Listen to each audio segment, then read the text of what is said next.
All right, this is um part 4, I believe. I think it's part 4. But anyway, this is the next part of the my reaction series to the presidential debates. And I've decided, since we have an hour left, I'm going to split it up into two more parts, so 30 minutes each. So I think that might be, there's this part and the next part, so 5 or 6 parts total.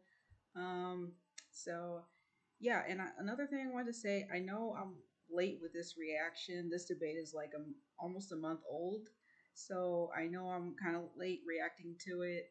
But I'm still gonna react to it anyways, because it's an idea that just came to my head like on the spot. So yeah, we're gonna continue. I pulled up the video and skipped ahead to where we last left off, which is Tim Scott was talking, but I forgot like what we were last talking about. So let's just see. All right. We should be we should be asking ourselves a bigger question about the weaponization of the Department of Justice. When I'm president, the first thing I'll do is fire Merrick Garland. Oh, another thing. Sorry, but if you heard like any like loud noises in my apartment, it's my toilet. It's currently undergoing some maintenance, so sorry. Like if in the middle, like you get distracted or disturbed by that noise, um, yeah, hopefully it doesn't happen. But if it does, that's what it is. Second thing I'll do, fire Christopher Wray, because we need Lady Justice to wear a blindfold. Without that, no one has confidence in our justice system. 17% of Republicans have confidence in our Department of Justice. Here's why. We keep seeing not only the weaponization of the Department of Justice against political opponents, but also against parents who show up at school board meetings. They're called, under this DOJ, they're called domestic terrorists. Yeah, that's true. I've seen videos of these school board meetings, and first of all, it doesn't even look like the school board is even paying attention or caring. I mean, we see them like looking at them, but are they like really listening to what these parents' concerns are? I don't believe so. I just see them give them this like blank stare back, or they're just only concerned about like cutting them off at their time, and they really have nothing like back to say to these parents and what they're speaking out about. Like there's no um maybe that's how the meetings are supposed to go. Like when I did the city council meetings, there was no back and forth between the public and the alderman, or the public and the mayor. It was just public comment, and then after a certain time everybody was cut off, and that was it until next time. So maybe that's how these school board meetings go too. But anyways, yeah, like um, that is true. Um, that like these, I've seen some videos of some of these parents being literally carried out by the police. Um, it's just crazy, and but again, that's the times we're living in. Says a lot, and yeah, I mean, most of these parents' concerns are legit and valid, and should be taken very seriously by not just the school board, but um, like everybody, um, especially um, the schools themselves, and everyone involved, like the teachers, principals, and yeah, but they're not. They just continue with this agenda of, and a lot of the parents' concerns have to do with the LGBTQ, um, like what's being taught is like LGBTQ literature and just a lot of material that's not appropriate for school age children. And a lot of it's taught without the parents' consent, um, and it has nothing to do with their education. And so, these things are very valid.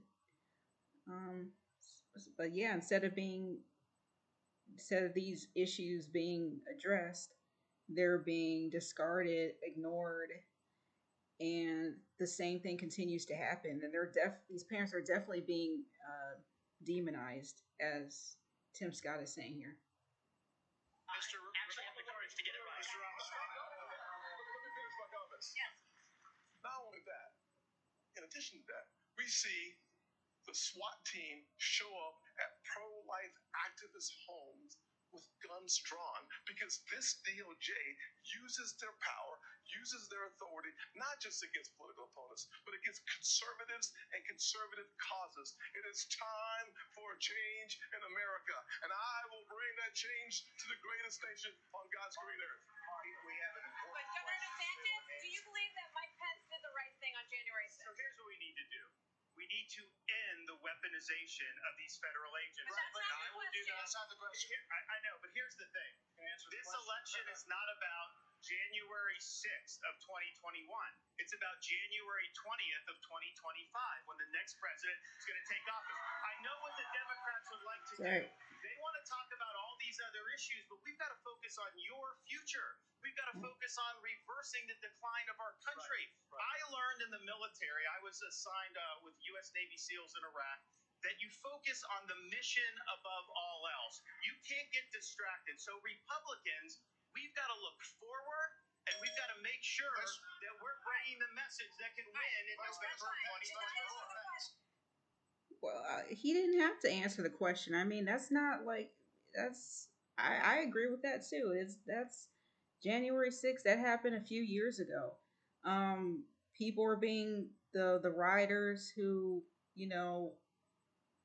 who rioted and caused that day. They're being prosecuted.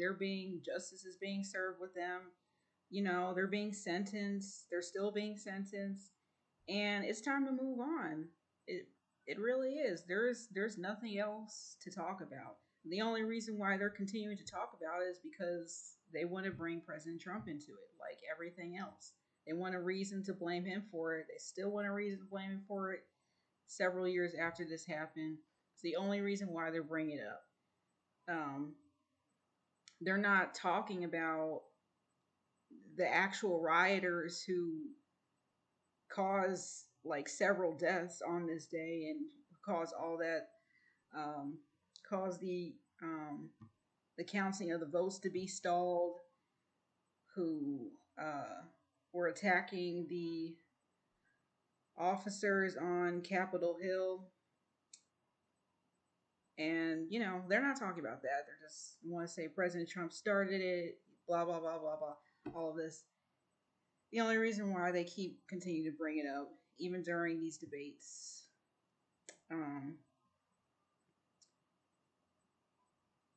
And yeah, it looks like the lady host, I think her name is Martha, the lady who's hosting this, there are some people on Fox News who are against President Trump too. And she might definitely be one of them. I don't know about the guy who's hosting the debate, but it sounds like she is. She's just so adamant that they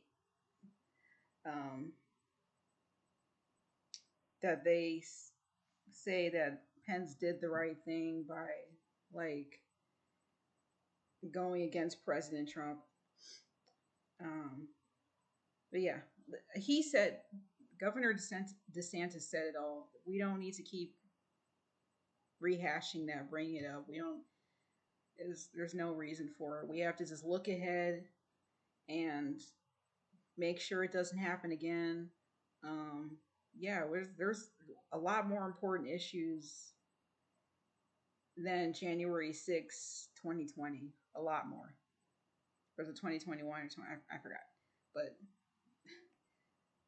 yeah, not to saying that it wasn't, an important day, and like it was, not to say it wasn't a sad day for our country, but there's no reason to keep harping on it. Vice President Pence, what do you think, Vice President, is to support and defend the Constitution of the United States? I think the American people deserve to know whether everyone on this stage agrees that I kept my oath to the Constitution that day. There's no more important duty. So answer the question. I've answered this before. So yes. Why are we? Mike did his duty. I got no beef with him. But here's the thing: is this what we're going to be focusing on I'm relieved. going forward? The rehashing of this. I'll tell you, Governor the DeSantis- Democrats would love that, and they will win if we let them get away with it. I'm not around this country. We're going to hold him accountable. Let me just say, Governor DeSantis, we spent an hour talking about policy. Former President Trump is beating you by 30, 40 points in many polls. So it is a factor in the GOP primary. Governor Hutchinson, you did not raise your hand.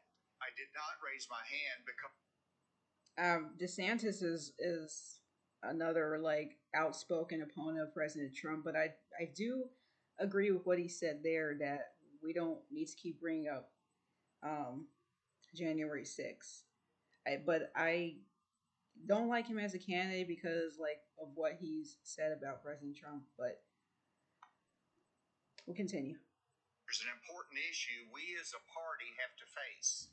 And over a year ago, I said that Donald Trump was morally disqualified from being president again as a result of what happened on January 6th. More people are understanding the importance of that, including conservative legal scholars who says he may be disqualified under the 14th Amendment from being president again as a result of the insurrection. This is something that could disqualify him under our rules and under the Constitution. And so, obviously, I'm not going to support somebody who's been convicted of a serious felony or who is disqualified under our Constitution and consistent with RNC rules. And I hope everybody would agree with me. Okay. What does the 14th Amendment say? I think it says like anybody who's like charged with a crime can't run for political office, but let me just check. Since he didn't want to state what the 14th Amendment is, because not everybody knows, including me. The 10th Amendment was brought up. 10th Amendment was brought up earlier in the debate, but thankfully the person explained what it was. 14th Amendment law. No state shall make or enforce any law which shall abridge the privileges or immunities of citizens of the United States, nor shall any state deprive any person of life, liberty, or property without due process of law, nor deny to any person within its jurisdiction the equal protection of the laws. Okay, so what does that have to do with the question? Maybe I should go back. Now I'm gonna keep moving forward. Well, he said that President Trump might be disqualified if he's like prosecuted, convicted under the 14th Amendment. So, but the 14th Amendment is saying that maybe he didn't use it in the right context. It's saying that pretty much President Trump is like, you know, afforded the due process of law under our Constitution, as he's being charged with these crimes. So, but I don't know how under this amendment would disqualify him.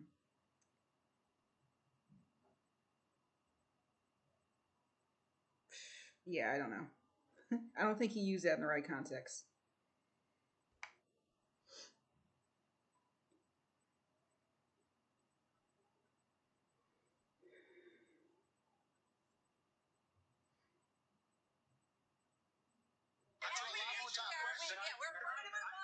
Martha, can I answer the question? Can I get in on it? Okay, I'd like to answer. You are not a minute, Vice President Pence. All right, I'd like to answer the question you asked and not give a pre-canned speech. Mike Pence stood for the Constitution, and he deserves not grudging credit. He deserves our thanks as Americans for putting his oath of office and the Constitution of the United States before personal, political, and unfair pressure. And the argument that we need to have in this party before we can move on to the issues that Ron talked about is we have to dispense with the person who said that we need to suspend the Constitution to put forward his political career. Mike Pence said no, and he deserves credit for it. Okay. Governor Haley, we haven't heard from you on this. Do you agree? Do you agree that Vice President Pence did the right thing that day or not? I do think that Vice President Pence did the right thing, and I do think that we need to give him credit for that. But what I will also tell you is, look, I mean, when it comes to whether President Trump should serve or not, I trust the American people. Let them vote. Let them decide. But what they will tell you is that it is time for a new generational conservative leader. We have to look at the fact that 3/4 of Americans don't want a rematch between Trump and Biden. And we have to face the fact that Trump is the most disliked politician in America. We can't win a general election that way. I don't know where she's getting her statistics that he's the most disliked politician in America. Happy to answer the question. Mike Pence did the right Millions of people all over this country and all over the world are supporting him. So that's not true. thing on January 6th. But I would say you started off the top of this hour saying we're going to talk about China, Ukraine, education. We are. China is the number one threat to our country, and every minute that these 8 candidates spend talking about the past instead of about the future is time that is just the you know who loves it? Biden loves it, but China loves it when we're talking about the past. Okay. As promised, we were going to spend a few questions on it, let people say what they wanted to say. Yeah, let's move And on now from maybe January we're 6th, moving on to please. the subject. The U.S. has committed nearly 70. Can I speak on this issue? I was. You did it. You answered on it. You did. You did say answer. something. Yeah. I thought we thought you were done, but you please. Well, Mike, why don't you say this? Join me in making a commitment Hold on. that on day one you would pardon Donald Trump. I'm the only candidate on the stage who had the courage to actually say it. That is how we move our nation forward. I don't know And turn the page forward. That's exactly right. Will be convicted of these crimes. You should be able to make a commitment. The same justice system that was this corrupt. The difference between you and me. Yeah, I'm not a professional politician. That's the difference. You can answer a question. I've actually given pardons when I was governor of the state of Indiana. It usually follows a finding of guilt and contrition by the individual that's been convicted. So, look, if I'm president of the United States, we'll give fair consideration to any pardon request. But if I may, you know, it's not about looking back at January 2021. It's about January 20th, 2017. I put my left hand on Ronald Reagan's Bible. I raised my right hand. And I took an oath to support and defend the Constitution of the United States. And it ended with a prayer, so help me God. It was a promise that I made to the American people, but I also made it to my Heavenly Father. Every day for 4 years I sought to keep that oath. And everyone on this stage needs to make it clear whether or not they'll do the same if they earn this job and the confidence of the American people. Now look, I've made it clear. I had hoped that the issues surrounding the 2020 election and the controversies around January 6th had not come to this, had not come to criminal proceedings. I would rather they had been resolved by the American people and the American people alone. But no one's above the law, and President Trump is entitled to the presumption of innocence that every American is entitled to, and we will make sure and extend that to him. But the American people deserve to know that the president asked me in his request that I reject or return votes unilaterally, power that no vice president in American history had ever exercised or taken. He asked me to put him over the Constitution. And I chose the Constitution, and I always will. I had no right to overturn the election, and Kamala Harris will have no right to overturn the election when we beat them in 2024. Okay, he asked him to return or reject the votes because he was concerned about fraud. I brought this up several times during the election. Like I said, it wasn't seriously investigated. It was pretty much brushed off, and he even had video evidence of tampering with the votes with poll workers, and nothing came of it. 4 years later, now they want to bring this back up, and they want to accuse him of illegally trying to overturn the election, and they're trying to like charge him with all the other crimes they're trying to charge him. That's among it, and so that's why he was asking Pence to reject these votes. I would too. I mean, I would hope that anybody who had a good moral conscience would, ask the same thing, um, to reject votes that were tampered with, because that's affecting the election. So yeah, there was like reports of poll workers throwing out votes, and I was concerned about my vote too. Like I was hoping my vote was counted, but I'll never know. But he wasn't trying to overturn the election. Uh, he wasn't trying to overturn the Constitution. As Pence said here, he was just trying to do the right thing. It wasn't about anything else. Vice President Pence. Now we are moving on to other issues. Thank The you. U.S. has committed nearly $77 billion in aid to the Ukraine war. The administration is now asking Congress for $24 billion more.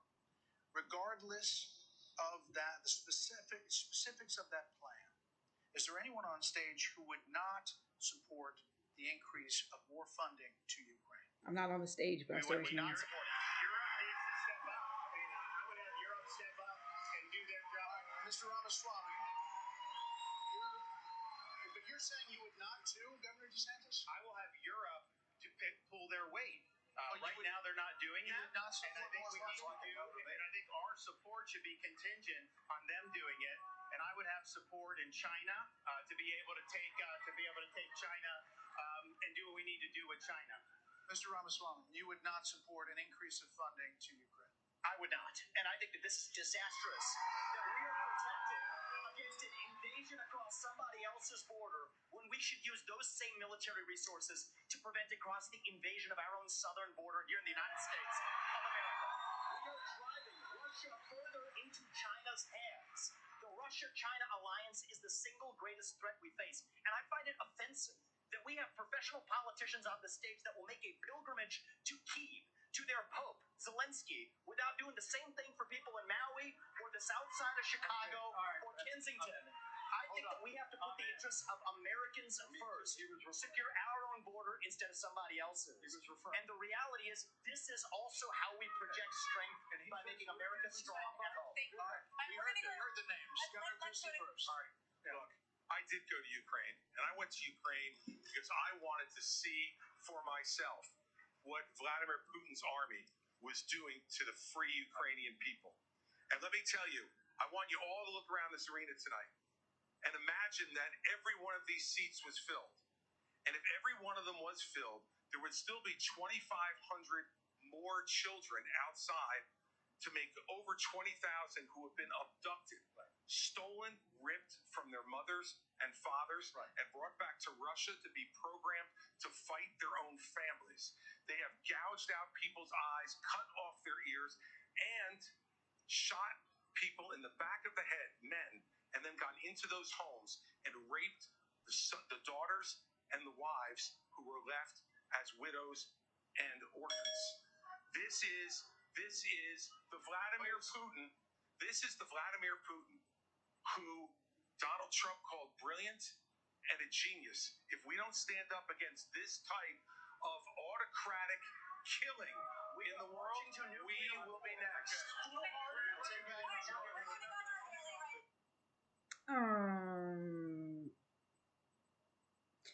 Okay, so not doubting that any of that is going on, but it's not our problem.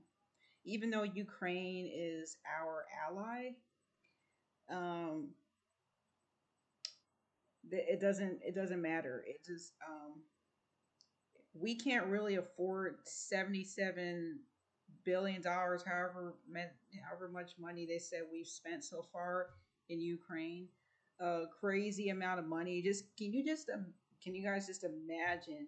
I mean, you can't even really imagine that number, $77 billion, and then Congress wants to spend 24 billion more dollars. We can't afford that. Like we can't even like afford that with Americans right now, with everything that's going on with Americans right now. Like, can you just imagine like what that can go to? Here's what I have to say about it. I agree that with Ramaswamy, I hope I got that right this time, that instead of them going overseas, they need to go here to our own border, because the southern border has been a mess ever since Biden has been in office, which has almost been 4 years now. It's just gone.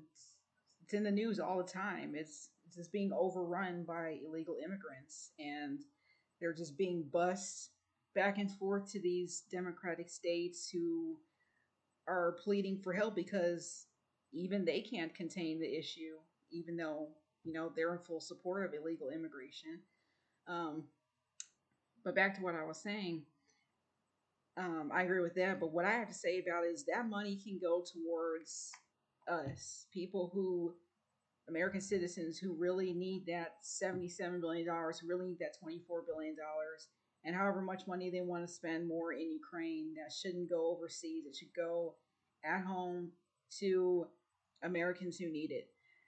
We talked about the homeless problem. That can go towards the homeless.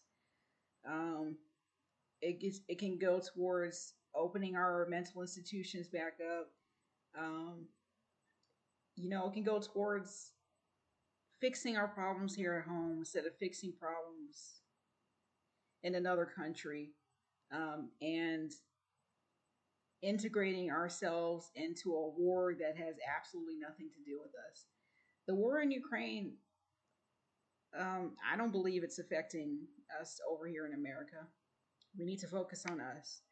That is just a crazy amount of money. It's just a waste of money that's being spent on a cause that has no significance here at all. That's what I have to say about the issue. We got a commercial. Here I stand on my own 2 feet. Jump shot and tag. Candidates are making some good points about it too. Looks like a majority don't support the spending in Ukraine.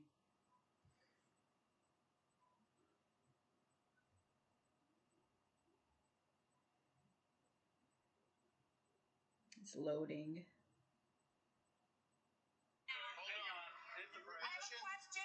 Governor Haley. We'll come back. Vice President Pence was mentioned. You get 30 seconds. Yeah, well, let me be clear. Anybody that thinks that we can't solve the problems here in the United States and be the leader of the free world has a pretty small view of the greatest nation on earth. That is incorrect. We can do both, Vivek.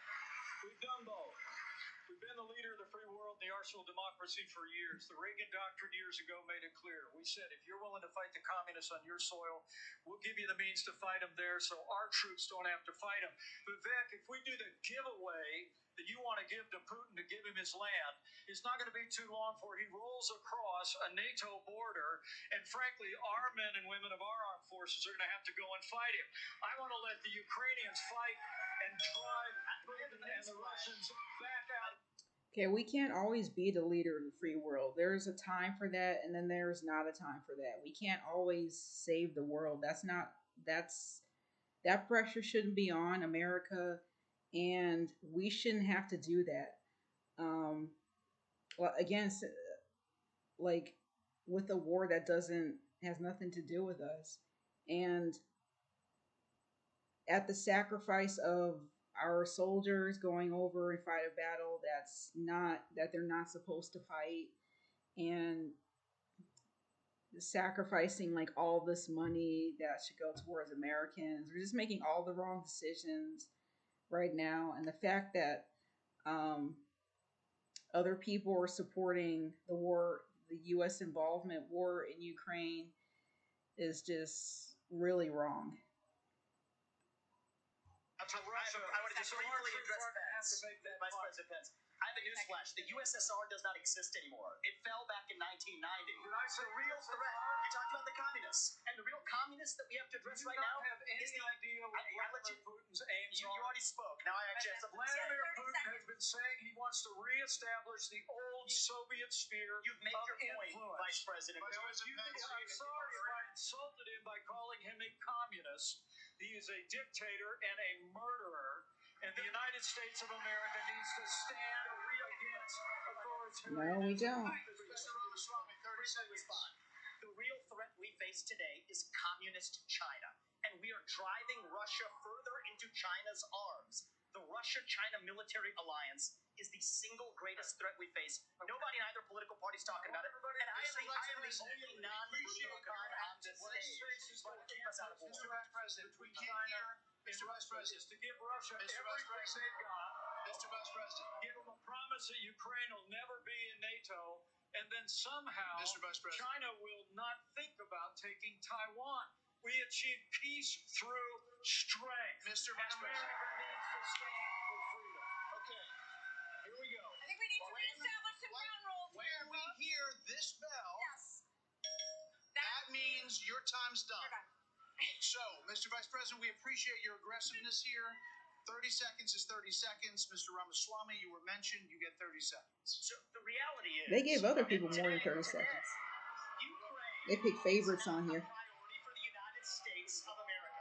And I think that the same people who took us into the Iraq War, the same people who took us into the Vietnam War, you cannot end it. You cannot start another no-win war. And I do not want to get to the point where we're sending our military resources abroad when we could be better using them here at home to protect our own borders, protect the homeland. All right. That will be my top priority in I foreign think policy. we gave you protect more this than the 30 homeland. seconds in the rebut. So I do want to get to some other people because everybody, we respect everybody's time here. So, No, Governor you don't. Haley, you did not raise your hand, meaning that you would support more funding for the Ukraine war. You have said of Governor DeSantis that you didn't appreciate it when he initially called it a territorial dispute.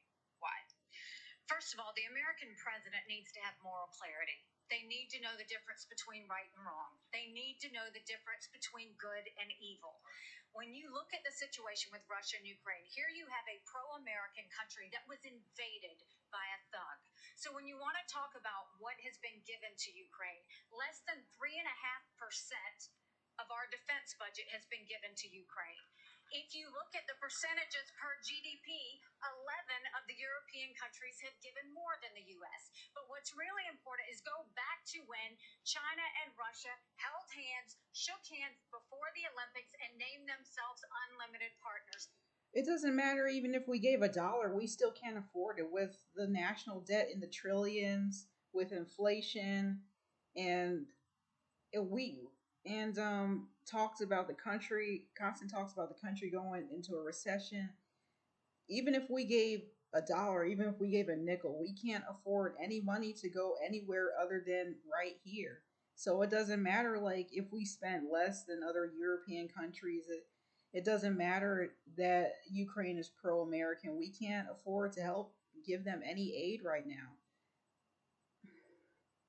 And we also have to, like, look at the cause itself. Like, why are we giving them aid? I mean, yeah, I'm against war, but like, why? I still really don't understand, the conflict between Russia and Ukraine.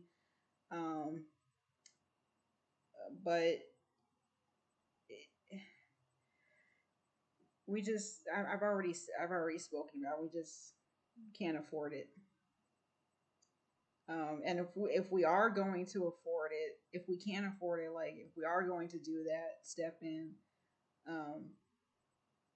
then we have to make sure that we're doing the right thing. Like, why are we involving ourselves? Like, what's going to be the outcome of this? Is it going to be positive or negative for our country and for Ukraine, and, like, overall, like, why are we, like, putting ourselves in the middle of this conflict? We have to ask ourselves that too. It's not just a money issue. It's like, why are we doing this in the first place? And it has to be more than just, oh, Ukraine is our ally. We have to, defend them. Like, look at the conflict itself. Um, do they need our help since other countries are spending more than us? Is it necessary for us to help them? And like I said, like, are we going to hurt ourselves in the process? All that needs to be taken into consideration along with, money. A win for Russia is a win for China. We have to know that. Ukraine is the first line of defense for us. And the problem that Vivek doesn't understand is he wants to hand Ukraine to Russia. He wants to let China eat Taiwan. He wants to go and stop funding Israel. You don't do that to friends. What you do instead is you have the backs of your friends. Ukraine is the front line of defense. Putin has said once Russia takes Ukraine, Poland and the Baltics are next. That's a world war. We're trying to prevent war. Look at what Putin did today. He killed Prigozhin. When I was at the UN, the Russian ambassador suddenly died. This guy is a murderer, and you are choosing a murderer over a pro-American country. First of all, Mr. Ramaswamy, you have 30 seconds. Mr. Dissent, Nikki, I wish you well in your future career on the boards of Lockheed and Raytheon. I'm not on But the the boards fact of of the Lockheed matter, and Raytheon, and you Boeing have came put off of it, down but you've been pushing everybody this on lie. the stage. You've been pushing But this lie all week, You want Nikki. to go and defund Israel? You want to Okay, give let me Taiwan address to that. China? I'm glad you brought that up. You want to go and give I'm going Ukraine to address Russia? each of those who are right now. This is the false lies of a professional politician. Under your watch, So you the will make reality is, America less than you have no That's foreign why nobody policy takes us experience, and seriously. it and you know what? It The shows. policy experience that you all have shows that the pointless wars have gone Okay, let on. him speak now. So our relationship with Israel was never stronger Audience. than by the end of my first term. But it's not a client relationship. It is a friendship. And you know what friends do? Friends help each other stand on their own 2 feet. So I will lead Abraham Accords 2.0. I will partner with Israel to make sure Iran never is nuclear armed. But you know what I love about Israel? And I've been there probably in the last 10 years more than most people on this stage. You know what I love about them? I love their border policies. I love their tough on crime policies. I love that they have a national identity and an iron dome to protect their homeland. And so, yes, I want to learn from the friends that we're supporting. Yeah, like everybody, I remember when, and then Palestine is still this has been a conflict for decades with Palestine and Israel, or actually more than decades, for centuries, but over land and over other things. But yeah, they've been criticized over here. Israel's been criticized, even though we're supposed to be for Israel. They've been criticized for being tough with their border and being tough with people who are trying to attack them. Like, it's Palestine. Palestine are not the victims. If they attack Israel first, Israel has the right to attack and defend their land. They're not the victims; they're the aggressors, and Israel is rightly defending themselves against Palestine. Puzzles you me. want to cut the I want to learn and from let me those and tell apply you, those to protect it's our not homeland. that Nikki. Israel That is needs the answer. America. America needs Israel. Okay, They Governor are the front DeSantis, line of defense to Governor Iran. DeSantis, you were mentioned in the territorial dispute. Not only No, it's not a territorial dispute President of either. the United States, your first obligation is to defend our country and its people. And that means you're sending all this money, but you're not doing what we need to do to secure our own border. We have tens of thousands of people We can who do are both being at the killed same because, well, we're time. not No, we handling can't both. do both. And so I am going to declare it a Can't national do both, emergency. Nikki. I'm not going to send troops to Ukraine, but I am going to send them to our southern border. When these drug pushers are That's where bringing they're needed. fentanyl across the border, that's going to be the last thing they do. We're going to use force, and we're going to leave them stone cold dead. we're actually going to move on to China. We're going to talk about China. Okay. Governor Burgum, China has the biggest navy in the world, the biggest army in the world. Now they have warships off the coast of Alaska. They are threatening Taiwan. In coming years, China will have 1,500 nuclear warheads, it's believed. The U.S. just arrested 2 sailors accused of spying for China within our military. So the question is, how would you deter China as a president, Bergen? Well, this is the number one issue we're facing, and of course we haven't been talking about it, and we act like that letting Russia win in the Ukraine is like a gimme as opposed to a gift to China. Russia has become China's gas station. But how would we do it? The Biden administration is a complete fail. China imports 10 million barrels of oil a day, more than any other country in the world. They do not even have all the food they need to feed everybody in that country, so they don't have energy security or food security. But the Biden administration sends Blinken, Yellen over there. They're over there talking. They don't even bring up energy because they're too busy trying to kill the U.S. energy here.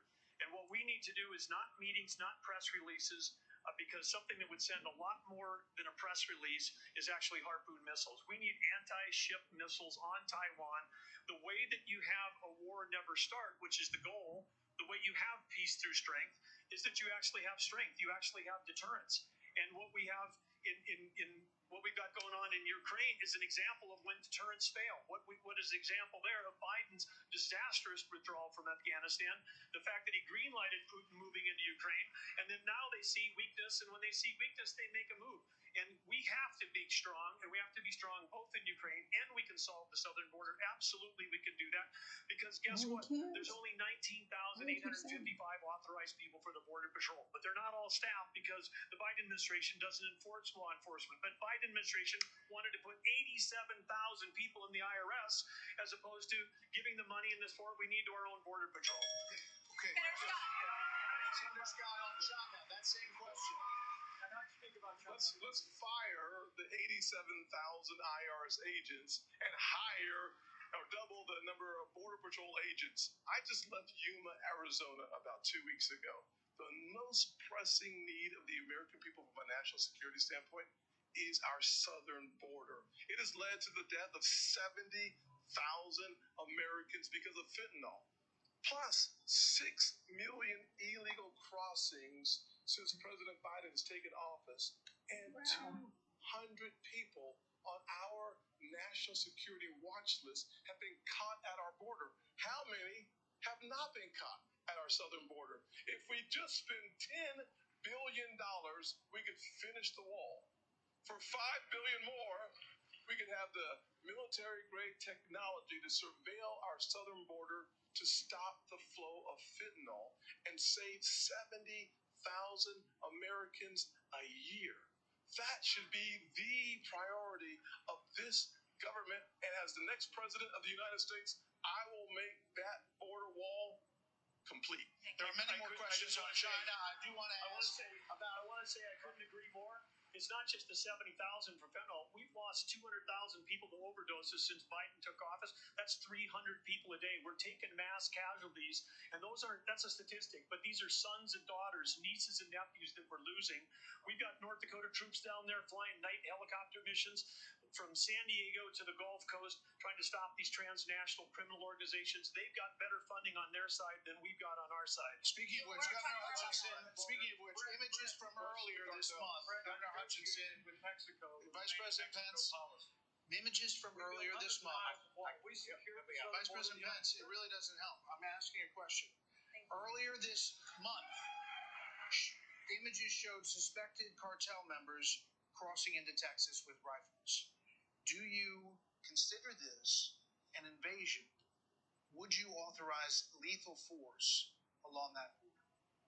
That is an There invasion. would be lethal force used by the Border Patrol, law enforcement, as How is that even like how is that even a question? Of course, that's an invasion. I mean, this is the cartel. The cartel is responsible for many human atrocities, and if they cross into our border illegally, like, of course, that's an invasion, and of course, that requires force from us to protect our border.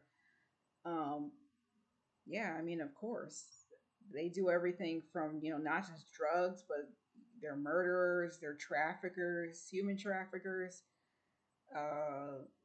they're just evil. So yeah, how's that even a question?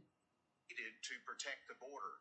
Absolutely. When you look at the military has to be used for intelligence gathering purposes. This is not unusual. Whenever I was in the Bush administration, we went down there and met with President Vicente Fox of Mexico and asked his help in going after the cartels. And he looked at me and said, they're a problem to us as well.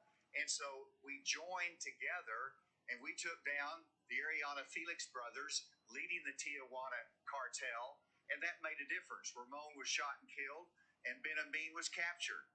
Cooperation makes a difference. We cannot be successful going against the cartel unless we bring in Mexico as a partner. We have to use economic pressure to accomplish that.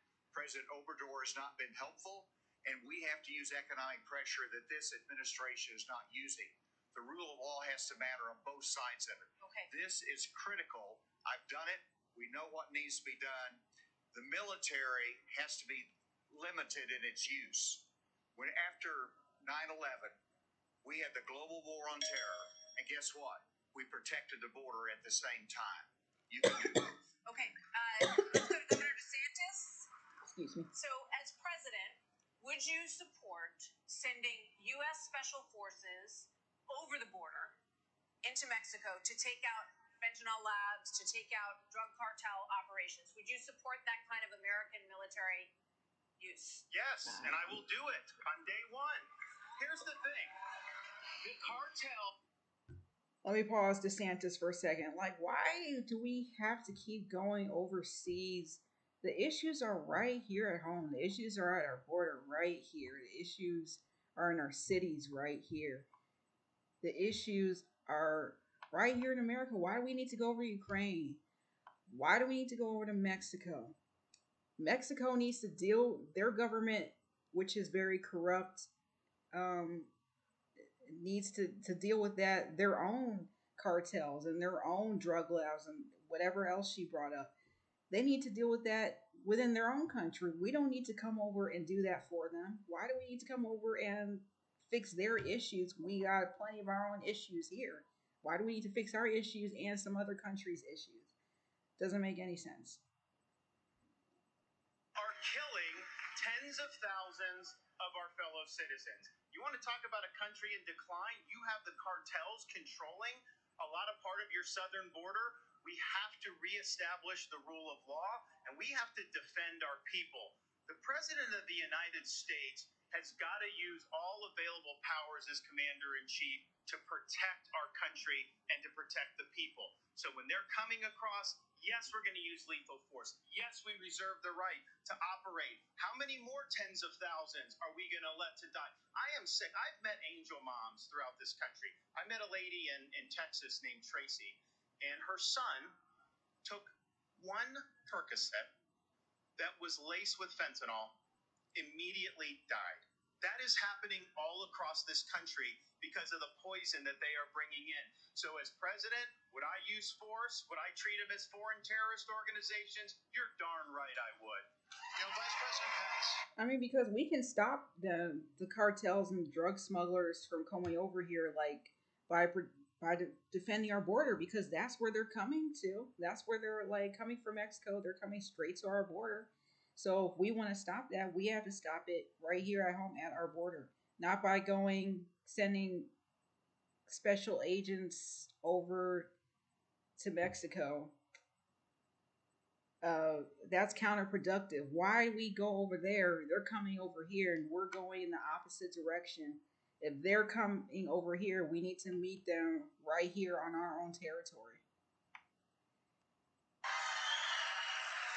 Vice President Pence, why would you be better at this issue than Governor DeSantis? Governor DeSantis on the campaign trail refers to your administration as not finishing the wall. Right.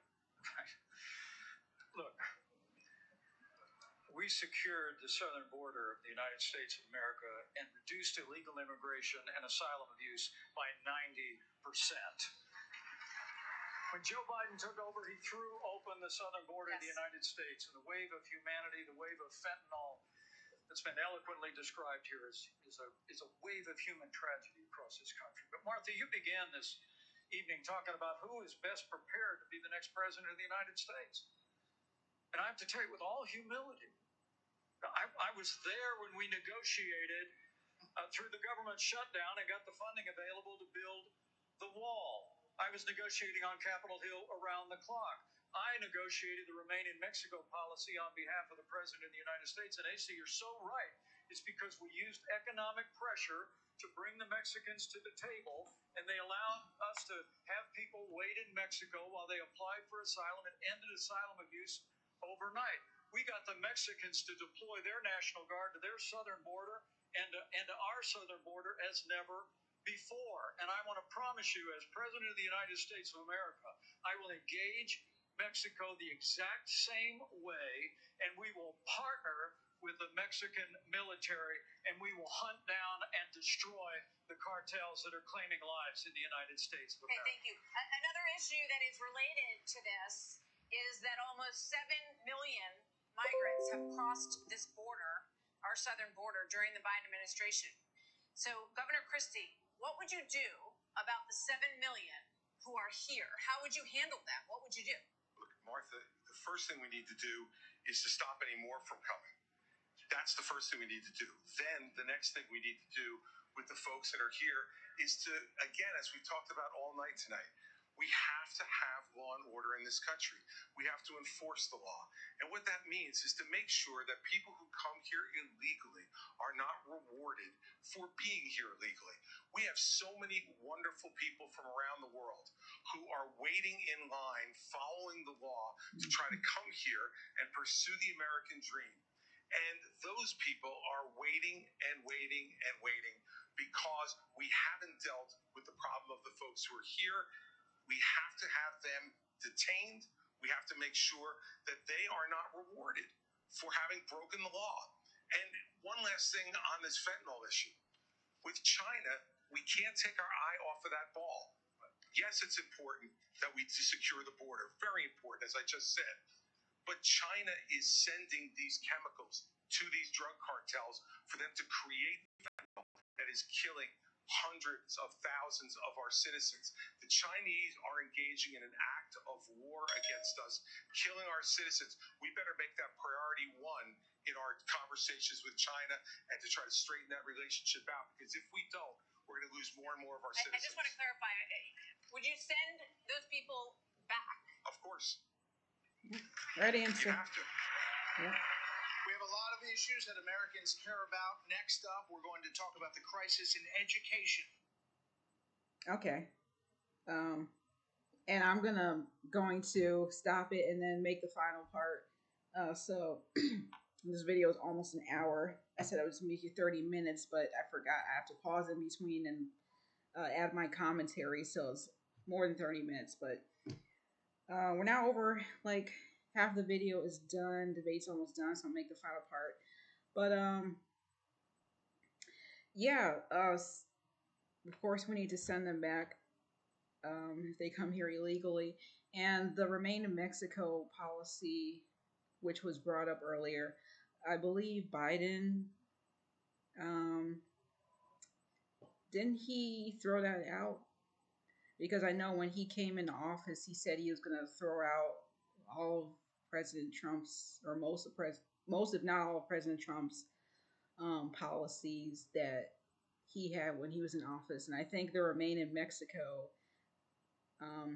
policy was one of those that he threw out. And I believe that's why we're having the issues that we're having at our border. Did she mention 7 million people crossed the border? That is just crazy, but it's not, I mean, it's not surprising. Okay, I'm going to end it here, and I'll talk more in my final part of my reaction video.